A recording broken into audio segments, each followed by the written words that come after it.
السلام عليكم. هنتعرف مع بعض النهاردة على حاجة أساسية جدا موجودة في أي ابليكيشن خاص بينا، وهو موضوع الفورمز. إزاي نقدر نتعامل مع الانبوتس المختلفة بجميع أنواعها اللي بتكون موجودة في الفورمز بتاعتنا، وده طبعا من خلال دايركتيف مهم خالص فيو جي اس بتوفره لنا، وهو في داش موديل. وطبعا في داش موديل مهم جدا لأنه بيعمل لي حاجة اسمها تو واي بايندينج. يعني ايه تو واي بايندينج؟ يعني لما بيحصل اي تغيير في الداتا بتاعتنا او في الستيت بتاعت الكومبوننت، التغيير ده بيسمع بشكل مباشر في الانبوت بتاعنا، ولما بيحصل اي تغيير في الانبوت فده بيسمع مباشرة في الستيت بتاعتنا. فهنا هو بيعمل عملية لينك ما بين الانبوت والستيت بتاعت الكومبوننت او المتغيرات بتاعتنا. وطبعا هنشوف النهاردة بأمثلة واضحة مع جميع الانبوتس زي التكست اريا والتشيك بوكس والراديو بوتونز والانبوتس نفسه وغيرها من الانبوتس المختلفة علشان الفكرة توضح ان شاء الله. فيلا بينا وتعالوا نبسط الموضوع علشان نفهم فكرة الفي داش موديل وازاي بيدينا باور عالي خالص في استخدام التو واي بايندينج. وده لما نيجي نبص على المثال اللي قدامنا ده، في حالة ان مفيش في داش موديل كنا بنضطر ان احنا نعمل ليسن على الايفنت بتاع الانبوت، علشان لما يحصل اي تغيير على الانبوت تكست بتاعي فده على طول يروح يسمعه للفاريبل اللي اسمه مسج. يعني بعمل عملية ربط للداتا اللي بيحصل لها تغيير على الانبوت للفاريبل بتاعي، وفي نفس الوقت بروح اربط الفاريبل ده على الفاليو بتاعة الانبوت بتاعي. فاذا هنا بنعمل تو واي تشينج، يعني لما بيحصل اي حاجة في الانبوت تكست بتاعي بروح ارميها على المتغير، والمتغير نفسه لما بيحصل فيه اي تغيير فبروح ارميها على الفاليو بتاعة الانبوت. طبعا هنا الموضوع بيتعمل بطريقة يعني مش ظريفة، فجي بقى الفي داش موديل علشان يحل الموضوع ويبقى سهل وسلس معايا في الاستخدام بتاعي. فعمل الخطوتين دول في خطوة واحدة، انا بس بكتبه واربطه بالفاريبل بتاعي وهو بيعمل التو واي بايندنج بتاعته بكل بساطة. وزي ما انتوا شايفين كده اي تغيير بيحصل سواء كان في الداتا او كان في الانبوت تكست نفسه فطبعا بيحصل التشنج بشكل مباشر.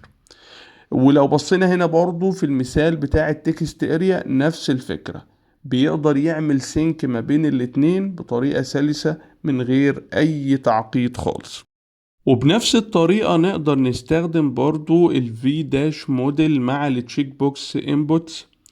وزي ما انتوا شايفين كده لو احنا استخدمناه كسنجل انبوت، يعني علشان يكون عبارة عن true او false، يعني معمول تشيكد او لا.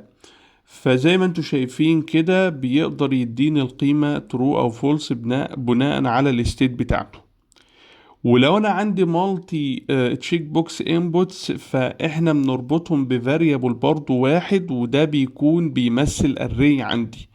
لما بيحصل اي تشيك لاي انبوت فيهم فده بيرمي على طول الفاليو بتاعت الانبوت دي في الاري بتاعت دي، بحيث ان الاري في الاخر يكون فيها الانبوتس اللي معمول لها تشيك.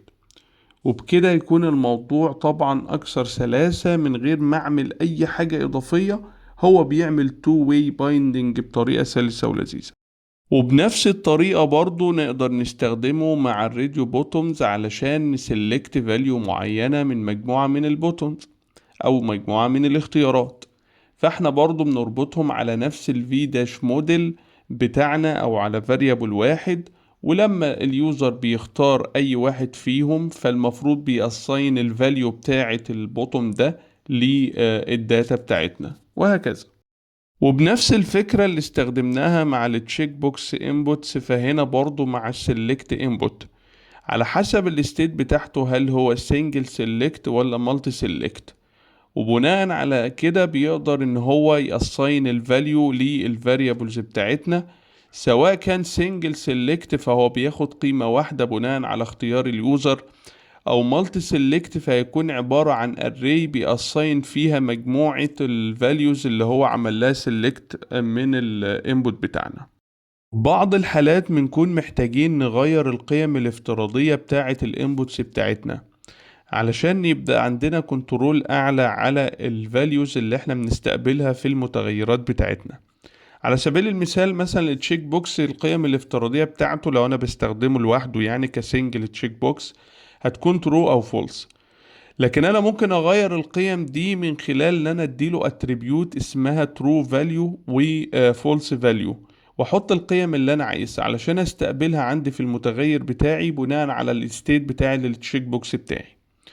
كذلك مثلا في السلكت انبوت، لو انا عايز اغير الفاليوز من string عادي لاوبجكت مثلا، فاحنا بكل بساطة على الاوبشن تاج بتاعي بنقدر من قيمة الفاليو او الاتريبيوت فاليو بتاعتنا نحط الاوبجكت اللي احنا عايزينه، علشان لما يحصل سيلكت بعد كده في الانبوت فبيروح على طول يغير الداتا بتاعتي بناء على السيلكت ان انا حددته.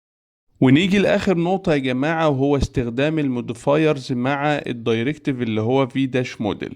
وطبعا احنا عرفنا ان الموديفايرز بالنسبة للدايركتيف هي بتعدل سلوكه لو انا عايز استخدمه بطريقة خاصة. فدلوقتي عندنا اول موديفاير خاص بالفي داش موديل هو الليزي. والليزي بكل بساطة كده هو بيروح يغير طبيعة السينك بتاعة الفي داش موديل الافتراضي بتاع الفي داش موديل، اللي هو بيسينك الانبوت ايفنت.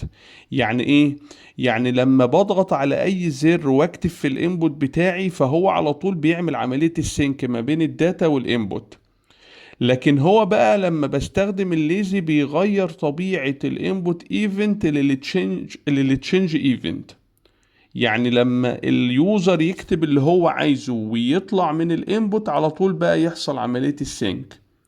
يبقى هنا بيغير بس طبيعة طبيعة السينك بيخليها على التشينج ايفنت مش الانبوت ايفنت.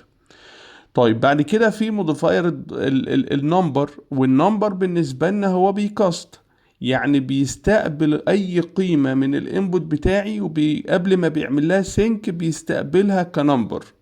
لان اي الانبوت الافتراضي بتاعه ان هو اي حاجه بكتبها جوه الانبوت بتكون سترينج، لما باجي استقبلها يعني في المتغير بتاعي بتكون عباره عن سترينج. هنا بقى انا بجبر اصلا الانبوت اي حاجه هتتكتب جواه انا هستقبلها وهعمل لها سينك للمتغير بتاعي كنمبر. وبعد كده عندنا الترم بالنسبة لي هو بيشيل المسافات من بداية ونهاية الانبوت بتاعي او اللي انا كتبته في الانبوت بتاعي. وده طبعا بيبقى مفيد لما انا بكون مثلا حاطط انبوت زي اليوزر نيم والايميل وغيره، فبكون عايز اشيل المسافات اللي في الاول وفي الاخر علشان ابقى واخدهم كشيء يونيك عندي في الداتابيس وهكذا يعني.